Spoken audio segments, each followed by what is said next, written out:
নমস্কার বন্ধুরা, এই ভিডিওতে তোমাদের মধ্যে বেশ কয়েকটা গুরুত্বপূর্ণ আপডেট নিয়ে আলোচনা করার আছে।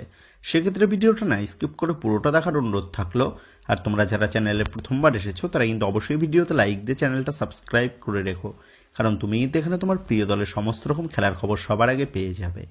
তো চলো আর দেরি না করে আজকের ভিডিওর মেন টপিকগুলো নিয়ে আলোচনা শুরু করা যাক। তো সবার প্রথম আপডেটটাই গতকালের হয়ে যাওয়া ম্যাচ নিয়ে। তো গতকাল আইএসএল এর ম্যাচে মুখোমুখি হয়েছিল Mumbai city FC versus Hyderabad FC.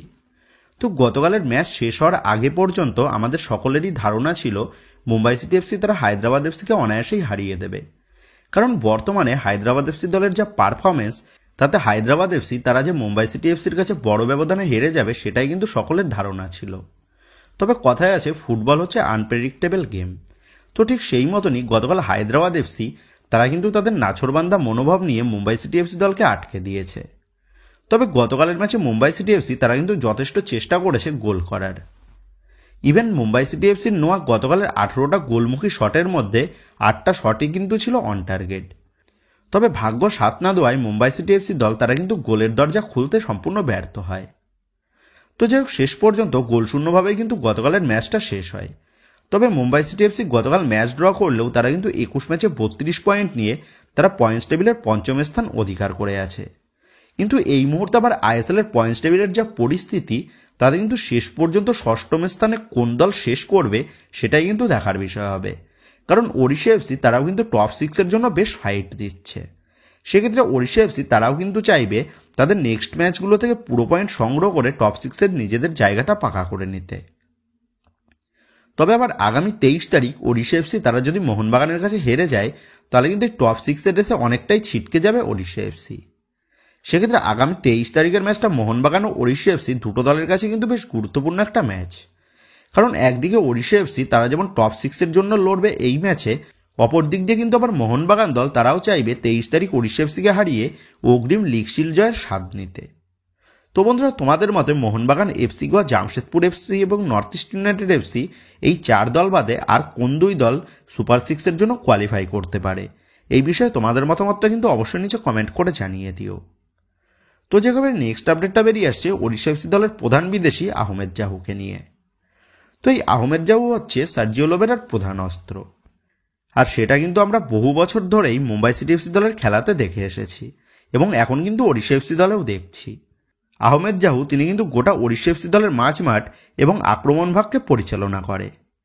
দলের ডিফেন্সিভ মিডফিল্ড পজিশনের পাশাপাশি ওড়িশা এফসি দলের অ্যাটাকিং মিডফিল্ড পজিশনেও কিন্তু গুরুত্বপূর্ণ ভূমিকা পালন করে আহমেদ জাহু। সেক্ষেত্রে আহমেদ জাহু যে ওড়িশা এফসি দলের মূল বিদেশি প্লেয়ার সেটা কিন্তু বলাই যায়। তবে অনেক মোহনবাগান সমর্থকদের মনের মধ্যে এখন একটাই প্রশ্ন ঘোরাফেরা করছে যে ওড়িশা এফসি দলের এই প্রধান মিডফিল্ডার আহমেদ জাহু সে কি আগামী 23 তারিখ মোহনবাগানের বিরুদ্ধে যে ম্যাচটা রয়েছে সেই ম্যাচে অ্যাভেলেবেল আছে? কারণ গত এফসি গোয়া ম্যাচে লাল কার্ড দেখার পর আহমেদ জাহু সে কিন্তু পাঞ্জাব এফসির বিরুদ্ধে ম্যাচে সাসপেন্ড থাকলেও হায়দ্রাবাদ এফসি ম্যাচে সাসপেন্ড কাটিয়ে তাকে কিন্তু মাঠে দেখা যায়নি, যার ফলে মোহনবাগানের বিরুদ্ধে ম্যাচেও আহমেদ জাহুকে দেখা যাবে নাকি সেই নিয়ে কিন্তু যথেষ্ট ধোঁয়াশা দেখা দিয়েছে এই মুহূর্তে সকল মোহনবাগান সমর্থকদের মনের মধ্যে। তো এই বিষয়ে তোমাদের জানিয়ে রাখি, খুব সম্ভবত কিছু চোট থাকার কারণে হায়দ্রাবাদ এফসির বিরুদ্ধে ম্যাচে আহমেদ জাহুকে আমরা মাঠে দেখতে পাইনি। তবে মোহনবাগানের বিরুদ্ধে আহমেদ জাহু অ্যাভেলেবেল রয়েছে তেমনটাই কিন্তু চূড়ান্ত আপডেট। সেক্ষেত্রে আশা করি আহমেদ জাহুর অ্যাভেলেবেলের বিষয়ে মোহনবাগান সমর্থকদের মনের মধ্যে যে ধোঁয়াশাটা ছিল সেটা ক্লিয়ার হয়ে গেছে। আর আগামী 23 তারিখের ম্যাচে আহমেদ জাহু ভার্সেস দীপক টাংরি বা আপুইয়া এই লড়াইটাও কিন্তু জমে যেতে চলেছে। আর সবথেকে বড় বিষয় হচ্ছে আপুইয়ার সাথে দীপক টাংরি এরা যদি আহমেদ জাহু এবং হুগো বোমস এই দুজনকেই আটকে রাখতে পারে তাহলে কিন্তু অনায়াসেই মোহনবাগান দল ওড়িশা এফসির বিরুদ্ধে একটা বড় ব্যবধানে জয় তুলে নিতে চলেছে, সেটা কিন্তু বলাই যায়। তো যাই হোক বন্ধুরা, তোমরা কমেন্ট করে জানিও এই ম্যাচের ফলাফল কি হতে পারে বলে তোমার মনে হচ্ছে। তো যেভাবে নেক্সট আপডেটটা বেরিয়ে আসছে মোহনবাগান দলের আইএসএল ইতিহাসে বড় রেকর্ডটা নিয়ে। তো গত মৌসুম কোচ অ্যান্তোনিও লোপেজ-আভাসের নেতৃত্বে প্রথমবারের মতন আইএসএল এর লিগ শিল্ড জয় করে মোহনবাগান। আর এই মৌসুমের শুরুর থেকেই মোহনবাগান ম্যানেজমেন্ট, মোহনবাগান প্লেয়ার এবং মোহনবাগান সমর্থকদের সেই একটাই লক্ষ্য তথা লিগ শিল্ড জয়ের লক্ষ্যে তারা কিন্তু মাঠে নামে। তবে মরশুম শুরুতেই মোহনবাগান দলের পারফরমেন্স একটু ঢিলে দেখা গেলেও যত দিন গড়িয়েছে কোচ মলিনা কিন্তু গোটা দলকে একটা সুতোতে বেঁধে নিয়ে মোহনবাগান ম্যানেজমেন্ট, প্লেয়ার এবং সমর্থকদের লিগ শিল্ড জয়ের আশাটাকে কিন্তু বজায় রাখে এবং সবশেষে কিন্তু এই মরশুমেরও লিগ শিল্ড জয়ের একদম চূড়ান্ত পর্যায়ে পৌঁছে গেছে মোহনবাগান দল। তো হিসাব মতন আগামী 23 তারিখের ম্যাচে জয় তুলে নিলেই মোহনবাগান দল তারা কিন্তু লিগ শিল্ড জয় করে নেবে। তবে আবার 22 তারিখ এফসি গোয়া তারা যদি কেরালা ব্লাস্টার এফসির বিরুদ্ধে পয়েন্ট ড্রপ করে তাহলে কিন্তু 22 তারিখেই অফিসিয়ালিভাবে শিল্ডের দখল নিয়ে নেবে কিন্তু মোহনবাগান। তো এক কথায় বলতে গেলে এই মরশুমে মোহনবাগান দল তারা কিন্তু লিগ শিল্ড জয় করছে এবং ব্যাক টু ব্যাক 2 মরশুম লিগ শিল্ড জিতে আইএসএল ইতিহাসে কিন্তু বড় নজির এবার গড়তে চলেছে মোহনবাগান। কারণ এর আগে পর্যন্ত কোনো club back to back league shield কিন্তু জিততে পারেনি। সেক্ষেত্রে মোহনবাগান দল যে back to back league shield জিতে এক বিরাট নজির গড়ার পথে রয়েছে সেটা বলাই যায়। এবং এই নজির গড়ার পাশাপাশি আপামর মোহন জনতার গর্বের অহংকার বাড়ানোর পাশাপাশি মোহনবাগান ক্লাবের সাফল্যের মুকুটে যে আরও একটা নতুন পালক জুড়তে চলেছে সেটা কিন্তু তোমরা বলতেই পারো। তো যে একেবারে নেক্সট আপডেটটা বেরিয়ে আসছে আগামী 23 তারিখের ম্যাচের আগে মোহনবাগান সমর্থকদের জন্য বড় সুখবর নিয়ে।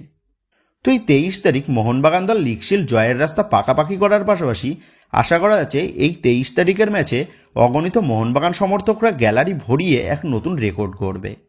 কারণ ম্যানেজমেন্টের পক্ষ থেকে যে 40,000 টিকিট ছাড়া হয়েছে এই ম্যাচের জন্য সেই 40,000 টিকিট কিন্তু প্রায় সোল্ড আউট হওয়ার পথে রয়েছে তেমনটাই খবর। তবে এই সমস্ত সুখবরগুলোর পাশাপাশি আরও যে বড় সুখবরটা বেরিয়ে এসেছে সেটা হচ্ছে মোহনবাগান দলের প্লেয়ারদের নিয়ে। তো তোমরা জানো চোটের কারণে বহুদিন ধরে মাঠের বাইরে রয়েছে মোহনবাগান দলের ভারতীয় মিডফিল্ডার অনিরুদ্ধ থাপা। তবে এই মুহূর্তে অনিরুদ্ধ থাপাকে নিয়ে যে বড় সুখবরটা বেরিয়ে এসেছে সেটা হচ্ছে অনিরুদ্ধ থাপা সে কিন্তু ম্যাচ খেলার জন্য এই মুহূর্তে 100% ফিট হয়ে রয়েছে।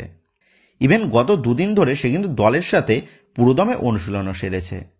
এবং যেমনটা খবর অনিরুদ্ধ থাপা সে চাইছে ওড়িশা এফসির বিরুদ্ধে ম্যাচে প্রথম একাদশে শুরু করতে। তবে কোচ মলিনা শুরুর থেকে অনিরুদ্ধ থাপাকে ইউজ নাও করতে পারে।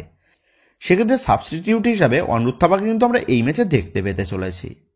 এবং ফাইনালি অনিরুদ্ধ থাপা সে কিন্তু আবারও মাঠে কামব্যাক করছে, যেটা কিন্তু এই মুহূর্তে বড় একটা সুখবর মোহনবাগান শিবির ও আপামর মোহনবাগান সমর্থকদের জন্য সেটা বলাই যায়। তবে আবার শুধুমাত্র অনিরুদ্ধ থাপা নয়, অনিরুদ্ধ থাপার পাশাপাশি মনবীর সিং যে গত ম্যাচে চোট পেয়েছিল সেই মনবীর সিংও কিন্তু তার চোট কাটিয়ে দলের সাথে অনুশীলনে যোগ দিয়েছে। এবং যেমনটা খবর ওড়িশা এফসি ম্যাচে মনবীর সিং তিনিও কিন্তু অ্যাভেলেবেল থাকছেন। এবং এর পাশাপাশি আশিস রায় সেও কিন্তু চোট কাটিয়ে দলের সাথে অনুশীলনে যোগ দিয়েছে। সেক্ষেত্রে আশিস রায়েরও কিন্তু এই ম্যাচে ফেরার সম্ভাবনা প্রবল।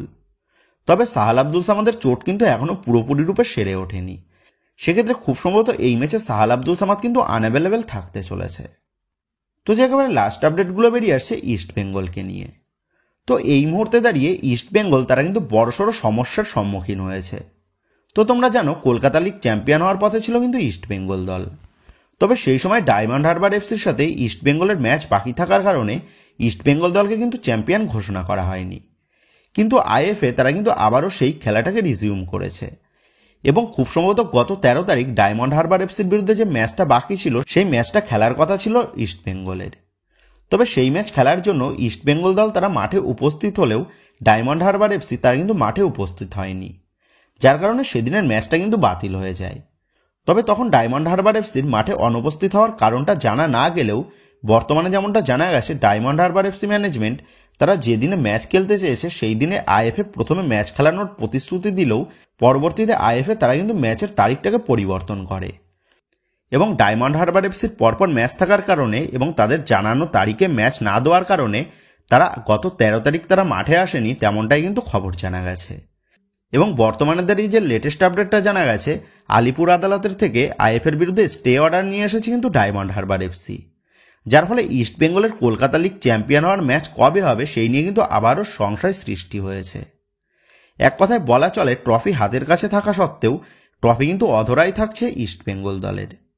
তবে এই সমস্যার পাশাপাশি আরও একটা বড়সড় সমস্যার মুখে কিন্তু পড়েছে লাল হলুদ শিবির।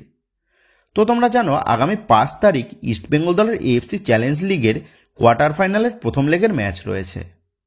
তবে 5 তারিখ এএফসি ম্যাচের পরেই 8 তারিখ কিন্তু আবারও আইএসএল নর্থ ইস্ট ইউনাইটেড এফসির বিরুদ্ধে ম্যাচ রয়েছে ইস্ট বেঙ্গলের এবং ওই 8 তারিখের ম্যাচটা কিন্তু আবার অ্যাওয়ে ম্যাচ রয়েছে নর্থ ইস্ট ইউনাইটেড এফসির বিরুদ্ধে, যার ফলে 2 দিনের গ্যাপে আরও একটা ম্যাচের দিন থাকার জন্য কার্যত সমস্যার মধ্যে কিন্তু পড়েছে ইস্ট বেঙ্গল শিবির।